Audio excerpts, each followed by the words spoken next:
শব্দেরা গল্প হয়ে ওঠে, গল্পেরা ছুঁয়ে যায় মন।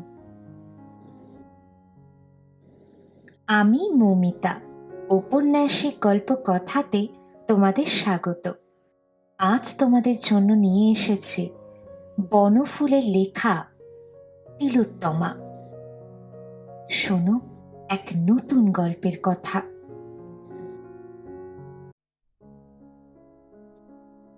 সকলেরই জীবনে মাঝে মাঝে এমন একটি নাটকীয় মুহূর্ত আসিয়া উপস্থিত হয় যে সমস্ত হিসাব, সমস্ত আয়োজন হঠাৎ নিমেষে বদলাইয়া যায়। উত্তর বাহিনী নদী স্রোত সহসা দক্ষিণ বাহিনী হইয়া পড়ে। তুঙ্গ পর্বত অকস্মাৎ গভীর গহ্বরে পরিণত হয়। সাধারণ মানুষের জীবনে এসব হয়। ইহার জন্য রাম বা রাবণ হইবার প্রয়োজন নাই। নকুল-নন্দী সাধারণ লোক, তাহার পুত্র গোকুলও অসাধারণ কিছু নহে। আর 5 জনের মতো সেও বিএ পাশ করিয়া এখানে ওখানে আড্ডা দিয়া, তাস খেলিয়া, শখের থিয়েটারে অভিনয় করিয়া, রাজনীতি অথবা সাহিত্য সম্পর্কে মাথা ঘামাইয়া, অর্থাৎ এক কথায় ভেরান্ডা ভাজিয়া দিন যাপন করিতেছিল। আর 5 জনের যেমন বিবাহের সম্বন্ধ আসে, গোকুলেরও তেমনি আসিতে লাগিল। বিবাহের বাজারে গোকুল সুপাত্র। শহরের উপর একখানি 3 বাড়ি। পিতার তেজারতির ব্যবসা। মাতুলালয়ে বিষয় সম্পত্তি যাহা আছে তাহাতে কোনো কালে গোকুলের উদারণ্যের জন্য চাকরের উপর নির্ভর করিতে হইবে না। ভগবান তাহাকে যাহা দিয়াছেন তাহাতে স্বচ্ছন্দে সে সারা জীবন শখের থিয়েটারে রিজিয়ার ভূমিকায় অবতীর্ণ হইয়া নাট্যশিল্পের উৎকর্ষ বিধান করিতে পারিবে। বিবাহের সম্বন্ধ আসিতে লাগিল। পিতা নকুল-নন্দী অভিজ্ঞ লোক। কুষ্ঠি, বংশ, পাত্রীর রূপ, পণের পরিমাণ সমস্ত দিক বিচার করিয়া নন্দী মহাশয় সেই পাত্রীটিকে মনোনীত করিলেন। তাহার ডাকনাম তিলু, ভালো নাম তিলোত্তমা। নন্দী মহাশয় সেকেলের লোক, সুতরাং পুত্রকে না পাঠাইয়া নিজেই কন্যা দেখিতে গেলেন এবং পছন্দ করিয়া আসিলেন। নাম শুনিয়া গোকুল মুগ্ধ হইয়া গেল। মনে মনে সে যে ছবিটি আঁকিতে লাগিল, কাব্যের তিলোত্তমা তাহার কাছে কিছুই নয়। শুভদৃষ্টির সময় কিন্তু সে ঘাবড়াইয়া গেল। তিলোত্তমাই বটে, তিলের মতোই কুচকুচে কালো এবং গোল, ছোট ছোট চোখ, ভীরু শঙ্কিত দৃষ্টি। উলুধ্বনি, শঙ্করধ্বনি, কোলাহল ধ্বনি, পরিবেশ ধ্বনি, নানারূপ ধ্বনির মধ্যে ইহারই পানি পীড়ন তাহাকে করিতে হইল। উপায় নাই, কিন্তু ঘাবড়াইয়া গেল। পিতা নকুল-নন্দীও ঘাবড়াইয়া গেলেন। তিনি বেহাইটিকে যেরূপ সোজা লোক মনে করিয়াছিলেন, দেখিলেন আসলে তিনি মোটেই সেরূপ সোজা নহেন। লোকটা হাত কচলাইয়া ক্রমাগত হে হে করিয়া চলিয়াছে, অথচ একটিও প্রতিশ্রুতি রক্ষা করে নাই।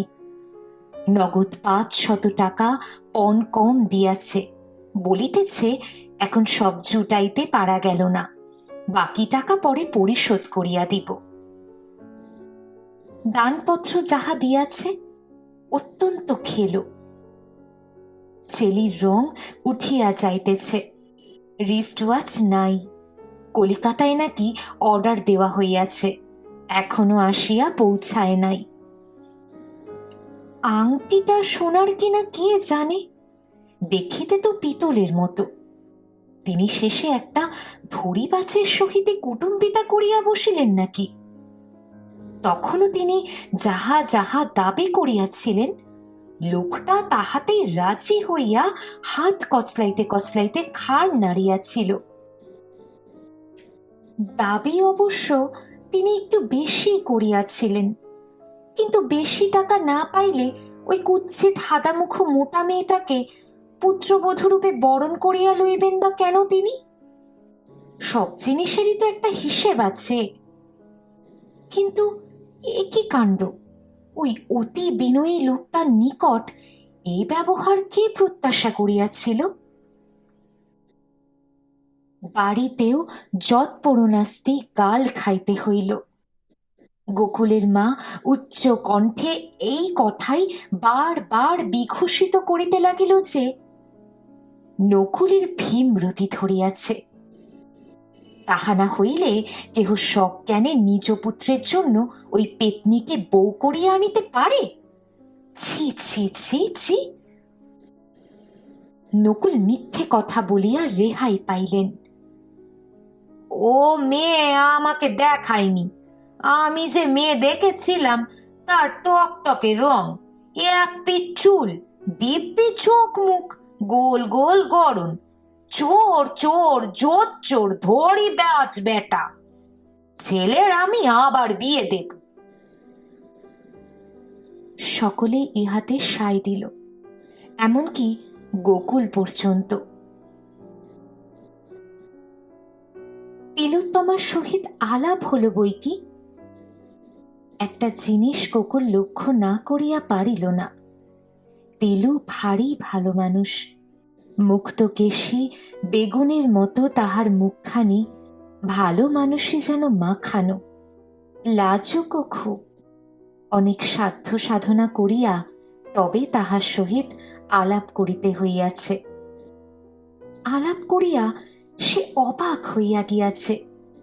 তাহার বাবাকে সকলে মিলিয়া যে এত গালাগালি দিল, তাহাতে তাহার ভ্রুক্ষেপ নাই। সকালে সূর্য উঠিলে বা বর্ষাকালে বৃষ্টি নামিলে সে বিস্মিত বা বিচলিত হয় না। এ ব্যাপারেও হইল না। বিবাহ ব্যাপারে এসব হইয়া থাকে, ইহাতে আশ্চর্য বা দুঃখিত হইবার কিছু নাই। গোকুলনন্দী তাহার সম্পর্কে যে মিথ্যা ভাষণ করিয়াছিলেন, ইচ্ছা করিলে সে তাহার প্রতিবাদ করিতে পারিত, কিন্তু সে করিল না। সসংকোচে চুপ করিয়া রহিল। গোকুলকে স্বামীরূপে পাইয়া সে কৃতার্থ হইয়া গিয়াছে। অকারণে বাদ প্রতিবাদের প্রয়োজন কি?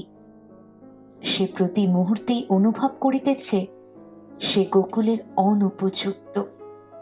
অনধিকারী হইয়াও সে বাক্য বলে সুখ স্বর্গে প্রবেশ করিয়াছে। কলহ কোলাহল তুলিয়া এই আনন্দলোক হইতে নির্বাসিত হইতে সে চায় না। গোকুল বলিল, বাবা মা বলেছেন আমার আবার বিয়ে দেবেন। তিলু চুপ করিয়া রহিল। উত্তর দিচ্ছ না যে? বেশ তো, হিঁদুর ঘরে হয়তো এমন। তোমার কষ্ট হবে না? আমার না। একটু চুপ করিয়া থাকিয়া পুনরায় বলিল, হলেও তোমার যদি তাতে সুখ হয় সে কষ্ট আমি সহ্য করব। গোকুলের মনে হইল ইহা অভিমানের কথা, কিছু বলিল না। বছরখানেক কাটিয়া গেল। তিলু সম্বন্ধে মোহমুক্ত হইবার পক্ষে 1 বৎসর যথেষ্ট সময়। না জানে লেখাপড়া, না জানে গান বাজনা, না জানে হাব ভাব, না আছে রূপ, না আছে গুণ। গুণের মধ্যে মহিষের মতো খাটিতে পারে। কারি কারি বাসন মাজিয়া চলিয়াছে, রাশি রাশি কাপড় কাচিয়া চলিয়াছে। ভ্রুক্ষেপ নাই। মা তাহাকে রান্নাঘরে ঢুকিতে দেন না। সে বাহিরের কাজকর্ম লইয়া থাকে এবং তাহাতে ডুবিয়া থাকে। আকাশে চাঁদ উঠিল কিনা, বকুল বনে পাপিয়া ডাকিল কিনা, এসবের খোঁজ রাখা তাহার সাধ্যাতীত। নাট্যশিল্পী কবি প্রকৃতি গোকুল দমিয়া গেল এবং অবশেষে হাল ছাড়িয়া দিল। একটা চাকরানির সহিত তাহা তো আর প্রেম করা যায়? বাবা যদিও এখনো বেহাই গোষ্ঠীর ওপর চটিয়া আছেন, কিন্তু দ্বিতীয়বার বিবাহের কথা তিনি আর উত্থাপন করেন নাই। শতপ্রবৃত্তি হইয়া গোকুলের পক্ষেও মুখ ফুটিয়া সে প্রস্তাব করা শক্ত। এমন সময় বিধাতা একদিন মুখ তুলিয়া চাহিলেন। চন্দ্রগুপ্ত অভিনয় হইবে, সেলুকাস ও অ্যান্টিগোনাস অভিনয় করিবে লোক পাওয়া গিয়াছে, কিন্তু পোশাক পাওয়া যাইতেছে না। গ্রিক পোশাক আনিবার জন্য গোকুল কলিকাতা যাইতেছিল। স্টেশনে টিকিট করিতে গিয়া তাহার চোখ পড়িল একজন বৃদ্ধবা পৌরা ভিড়ের মধ্যে বড় বিপন্ন হইয়া পড়িয়াছেন। নিজের পুটুলি ও কাপড় চোপড় সামলাইয়া তিনি কিছুতেই টিকিট করিয়া উঠিতে পারিতেছেন না। লোকে চতুর্দিক হইতে ধাক্কাধাক্কি করিয়া তাহাকে কেবল পিছাইয়া দিতেছে। গোকুল তাহাকে সাহায্য করিল, টিকিট কিনিয়া দিল। তিনিও কলিকাতা যাইতেছেন, তাহার সহিত কোনো পুরুষ অভিভাবক নাই, সুতরাং গোকুলকে সে ভাড়ও লইতে হইল। গোকুলের কামরাতেই তিনি উঠিলেন। গোকুল নিজের নানা রূপ অসুবিধা করিয়া, এমনকি একজন প্যাসেঞ্জারের সহিত কলহ করিয়াও তাহার শয়নের ব্যবস্থা করিয়া দিল। প্রৌঢ়া মুগ্ধ হইলেন। কামরা ক্রমশ খালি হইয়া গেলে প্রৌঢ়া পুটুলি হইতে পান বাহির করিয়া গোকুলকে একটি দিলেন, নিজেও একটি লইলেন। তাহার পর চকচকে একটি রূপার কৌটো হইতে খানিকটা জর্দাও বাহির করিলেন। গোকুল লইল না, অভ্যাস ছিল না। প্রৌঢ়া স্থিমিত মুখে নিজের মুখ বিবরের খানিকটা নিক্ষেপ করিয়া বলিলেন, কপাল যখন পুড়ে গেল তখন একে একে সবই ছাড়তে হলো। এইটুকু কিন্তু এখনো ছাড়তে পারিনি বাবা। মুচকি হাসিয়া জানালা দিয়া মুখ বাইরাইয়া পিক ফেলিলেন। আলাপ শুরু হইয়া গেল। দীর্ঘ আলাপ হইল। দীর্ঘ আলাপের ফলে প্রৌঢ়া গোকুলের নারী নক্ষত্র সমস্ত জানিয়া লইলেন। গোকুলও মন খুলিয়া সমস্ত বলিয়া ফেলিল, কিছুই গোপন করিল না, করিতে পারিল না, এমনকি করিবার প্রয়োজনও অনুভব করিল না। অর্থাৎ গোকুলও মুগ্ধ। সব শুনিয়া প্রৌঢ়া বলিলেন, তুমি যে আবার বিয়ে করবে মনে করছো, পাত্রী ঠিক হয়েছে কোথাও? তা এখনো হয়নি। আর এক খিলি পান এবং আরেকটু জর্দা মুখে দিয়া প্রৌঢ়া বলিলেন, দেখো বাবা, তাহলে সব কথা তোমাকে খুলে বলি। আমার একটি মেয়ে আছে, ওই মেয়েটি হবার পরই আমার কপাল পুড়ে গেল। মনের মতো একটি পাত্র আমিও খুঁজছি। তুমি তো আমাদের পাল্টি ঘর, তোমাকে ভারী পছন্দ হয়েছে আমার। আমার মেয়েও কিন্তু নিন্দের নয়, যদি বলো তাহলে। গোকুল ইহা প্রত্যাশা করে নাই, কি বলিবে ভাবিয়া পাইল না। উষাকে আগে তুমি দেখো, তারপর যদি পছন্দ হয় তাহলে। আমতা আমতা করিয়া গোকুল বলিল, আমার একটি স্ত্রী বর্তমান আছে, সে কথা জানবার পর আপনার মেয়ে হয়তো আপত্তি করতে পারেন। আমার কথার উপরে কথা কইবে উষা? এমন মেয়ে সে নয়। তাকে লেখা পড়া গান বাজনা সবই শিখিয়েছি, কিন্তু আজকালকার মেয়েদের মতো অবাধ্য তাকে হতে দিইনি। আর একটা স্ত্রী থাকলেই বা, তাছাড়া তুমি যখন আবার বিয়ে করতে যাচ্ছ তখন সে স্ত্রীকে তুমি ত্যাগ করবে ঠিক করেছো নিশ্চয়ই। কি বলো? তা তো ঠিকই, তাহলে সে পাত্রী থাকলেই বা কি, আর না থাকলেই বা কি? কি বলো? তা তো ঠিকই। উষা উষা নয়, দ্বীপ্রহর, প্রখর রৌদ্রকিরণের প্রদীপ্ত স্বর্ণকান্তি তাহার সর্বাঙ্গে ঝলমল করিতেছে। চোখে মুখে চলনে বলনে হাস্যে কটাক্ষে বিদ্যুৎ। সেতারে অমন গৌর সারাঙ্গের আলাপ গোকুল আর কখনো শোনে নাই। হাসির পর্দায় পর্দায় এমন গিটকিরি তাহার কল্পনাতীত ছিল। গোকুল কুল হারাইল। ইহার মাসখানেকের মধ্যে প্রায় সব ঠিক হইয়া গেল। উষাকে লইয়া উষার মা চলিয়া আসিলেন এবং গোকুলের বাড়ির নিকট একটি বাড়ি ভাড়া লইয়া গোকুলের পিতামাতার সহিত কথাবার্তা চালু করিয়া দিলেন। উষাকে দেখিয়া গোকুলের মা শুধু মুগ্ধ নয়, আত্মহারা হইয়া পড়িলেন। গোকুলের বাবা আত্মহারা হইলেন টাকার অঙ্ক দেখিয়া।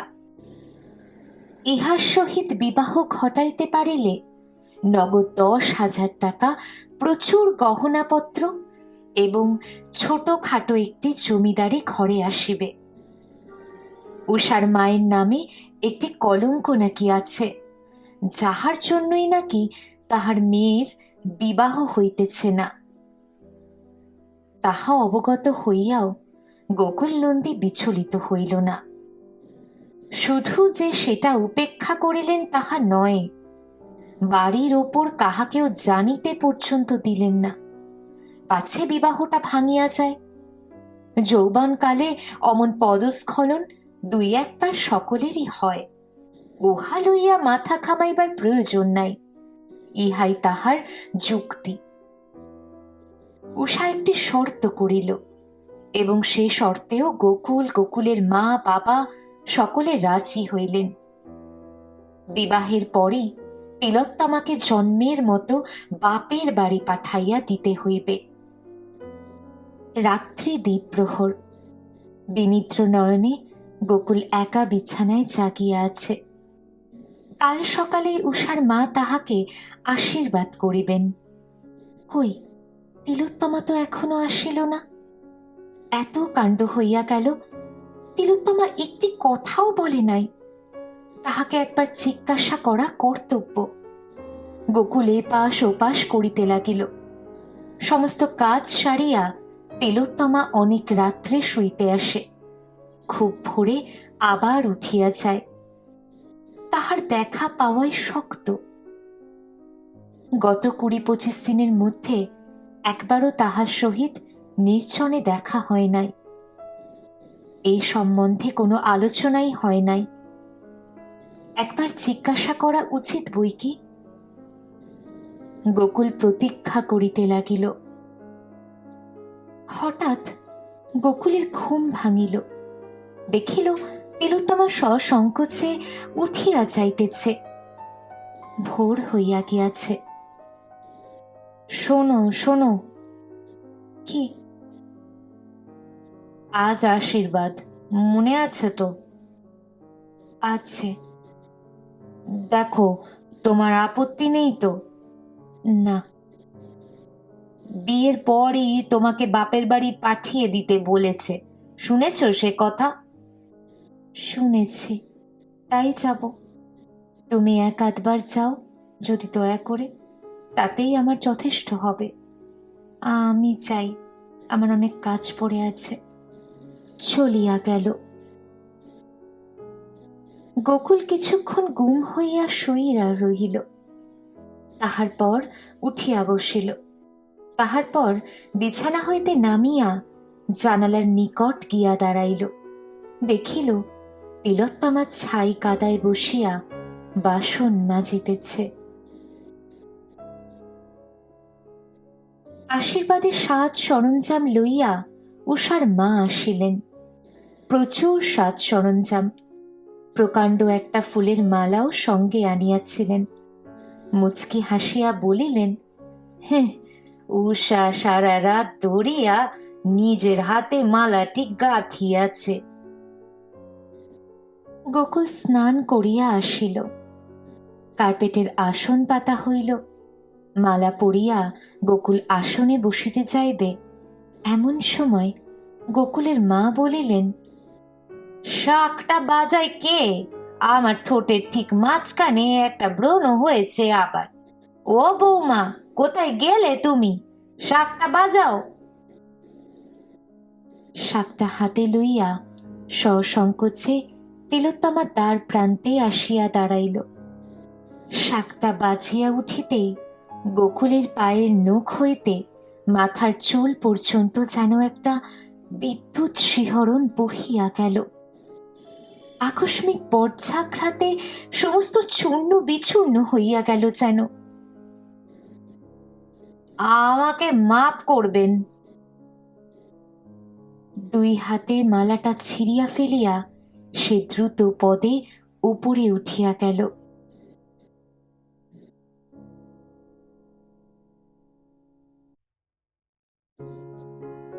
শেষ হলো আজকের গল্প তিলোত্তমা। লিখেছেন লেখক বনফুল। এই গল্প শুধুমাত্র এক নারীর সংগ্রাম নয়, বরং সমাজের চোখে অগুরুত্বপূর্ণ মানুষের নীরব শক্তির প্রকাশ। গল্পেরা শুধু শোনা যায় না, অনুভব করতে হয়।